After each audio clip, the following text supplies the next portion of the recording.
están alineadas las provincias. Gracias por venir a Brotes Verdes, Itay. ¿Cómo andás? Bien, muy bien. Buenas noches. Buenas noches. Se va a votar pasado mañana el presupuesto nomás en diputados. Sí, esa es la intención. Mañana dar dictamen en la comisión y el jueves tratarlo en el recinto y después pasar al Senado. ¿Va a dar quórum la oposición? Mirá, depende de quién escuches. El otro día el vicepresidente de la Comisión de Presupuesto, La Espina, dijo que sí, pero después salieron otros diputados a decir que no. No parece haber demasiado acuerdo en la oposición sobre este tema, pero bueno, confiamos en que lo vamos a poder tratar. Digamos, me parece que sería un acto de irresponsabilidad dejar a un gobierno sin presupuesto. Creo que pasó, no sé si en el año 2010, por ahí una vez. El Grupo A, ¿no? Claro, exactamente, en la época del Grupo A. Esperemos que no se repita. No depende solamente del principal bloque de oposición Juntos por el Cambio, sino también de los demás. Yo creo vos sos un economista y vas a tener que votar el presupuesto y lo defendiste. ¿Es un presupuesto de crecimiento o tiene componentes de ajuste? No, creo que es un presupuesto en términos generales de crecimiento. Digamos, es un presupuesto en términos generales que yo diría que es expansivo. Y después donde ahí depende qué mires, ¿no? Por ejemplo, vos marcabas muy bien. En el tema de transferencias, subsidios económicos, ¿no? Digamos, las tarifas, los subsidios económicos de las tarifas, hay una idea de reducir por distintas vías. Porque hay un ahorro, gracias al plan gas y a otras inversiones, y por otro lado porque hay una intención de segmentar las tarifas de manera tal de aumentar a los que pueden pagar. A los que pueden pagar. Entonces, en ese rubro, por ejemplo, claramente hay una idea de generar un ahorro. En otros rubros, ¿vos estás de acuerdo con eso? Hay una expansión. Estoy de acuerdo, por supuesto, después hay que ver cómo se instrumenta. Creo que todos estamos de acuerdo en que subsidiar las tarifas a una persona que tiene altos ingresos o que vive en una casa opulenta no tiene sentido. Hay casos digamos, muy injustos. Hay gente que efectivamente tiene una casa muy opulenta y en gas y luz recibe más guita que una familia que tiene 2 asignaciones por hijo y un potencial trabajo. Exacto, y además que el consumo tampoco es un criterio, porque por ahí una familia de altos ingresos consume menos que una familia de bajos ingresos, digamos, ¿no? Entonces tampoco es un tema de cuánto consumís, sino cuál es tu situación socioeconómica, cuál es tu nivel de ingresos. Bueno, pero vos sos de Patria Grande y ustedes proponen un ingreso universal. Bueno, de hecho, justamente, ¿cómo se financiaría un ingreso universal? Que es un piso de ingresos para toda la población que no tiene ingresos fijos asegurados, es decir, porque no tiene un trabajo en relación de dependencia que le asegure un piso de ingresos.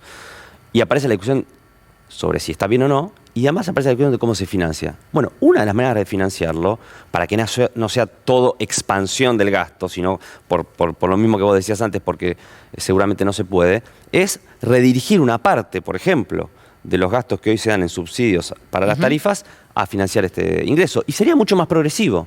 Porque en vez de estar subsidiando las tarifas a los que lo pueden pagar, estaríamos direccionando las transferencias de ingresos a los sectores que más lo necesitan. Con una mano en el corazón, ¿vos creés que el Fondo Monetario va a permitir que haya un ingreso universal en la Argentina? Bueno, no sé si lo va a permitir. Yo creo que hay dos discusiones que están vinculadas, pero que son separadas. El acuerdo con el fondo y qué hace el gobierno, qué hace la política económica para garantizar que los que más vienen sufriendo no sufran más. Digamos. Bueno, pero eso suena eslogan ya a esta altura, ¿no? Pues vos lo escuchabas al presidente, el tranquila Cristina, bueno, Yo creo que se puede, que tiene que ver con voluntad política, que obviamente forma parte de una negociación que hay que terminar de ver cómo es. No creo que la Argentina se tenga que resignar a que, supongamos que el acuerdo con el fondo implica que la Argentina tiene que marchar al equilibrio fiscal, ¿no? Hay muchas maneras de ir al equilibrio fiscal. Está bien, la más clásica, la que más conocemos es ajustemos a los pobres. Ahora, ¿es la única manera de ir al equilibrio fiscal? No podemos pensar, por ejemplo, en más reformas tributarias que hagan más progresivo el sistema de recaudación. Y si no tenés quórum en ninguna de las dos cámaras, difícil, ¿no? Bueno, pero fíjate, tampoco tuvimos mayoría o quórum propio en la Cámara de Diputados y sacamos una serie de reformas, una de las cuales fue el aporte extraordinario de las grandes fortunas, pero no fue la única. Por ejemplo, se reimpuso las alícuotas de bienes personales, que es el impuesto al patrimonio, que el macrismo había prácticamente eliminado. Se hizo más progresivo el impuesto a las ganancias de las empresas. Se pudieron hacer cosas que toda la oposición, o la oposición de Juntos por el Cambio votó en contra, pero se pudieron hacer. Y eso, si vos mirás los datos de recaudación, que crecieron en el 2021 por encima de la inflación, en parte tiene que ver con esas modificaciones que hicimos. Entonces, yo no me quiero resignar a que la única manera de avanzar en un equilibrio fiscal, producto de un acuerdo con el fondo, sea ajustando a los de abajo. Pero para vos, ¿es indispensable el acuerdo con el fondo en sí? No sé si es indispensable. Creo que es razonable que el gobierno busque un acuerdo. El ministro Guzmán hace poco, en una charla que seguramente vos viste, dio una definición importante, que dijo: lo peor es un mal acuerdo, hace unos meses atrás. ¿Qué es un mal acuerdo? Un acuerdo que no sea sustentable en el tiempo y nos lleve a otra crisis. Pero ¿cómo puede ser sustentable un acuerdo para repagar 45.000 millones de dólares más 1.000 millones de intereses por año en 10 años? ¿Cómo Argentina junta esa guita? Bueno, no quiero ser exégeta de, pero yo creo que el razonamiento es que obviamente la Argentina no va a tener en 2 o en 4 o en 6 años esa cantidad de dólares para pagar. Entonces lo vamos a patear de vuelta. Sino que lo que puede hacer es o refinanciar de nuevo o generar las condiciones para poder volver a los mercados y refinanciar la deuda, que es una expectativa que podemos discutir si es realista o no, pero me parece que es el razonamiento que hay detrás, porque nosotros reestructuramos la deuda con los privados en el 2020, que también fue una negociación muy dura, porque siempre las negociaciones parece que se va a romper todo, parece que se va a acordar, ¿no? Como estamos viendo ahora con el fondo. Pero después te corren la cancha. Bueno, pero vos fíjate qué pasó en el 2020, cuando se estaba en un momento bastante cerca de la reestructuración y la Argentina en un momento se puso bastante dura y todos los economistas decían qué irresponsable el gobierno, cuando está tan cerca de acordar, ¿por qué se pone así? Y finalmente los acreedores cedieron y hubo acuerdo. No sé si va a pasar lo mismo con el fondo. Como 4 veces corrigieron la oferta para más.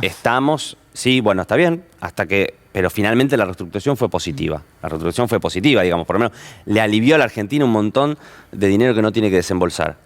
Ahora viene el acuerdo con el fondo. Para mí lo más importante es que la sociedad argentina tenga claro cómo llegamos a esta situación. Porque que haya acuerdo no depende solo de la Argentina. No es solamente la voluntad del gobierno. No, claro. También depende del otro lado.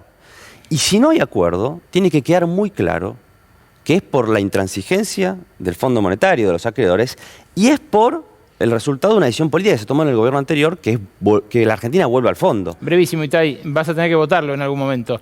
Dijo Máximo Kirchner, vamos a ver qué nos traen. ¿Vos ya sabés si vas a votar o no? Vamos a ver qué nos traen, y en nuestro caso particular, nosotros agregamos otra discusión que tiene que ver con lo que vos planteabas antes, que es la idea del salario universal.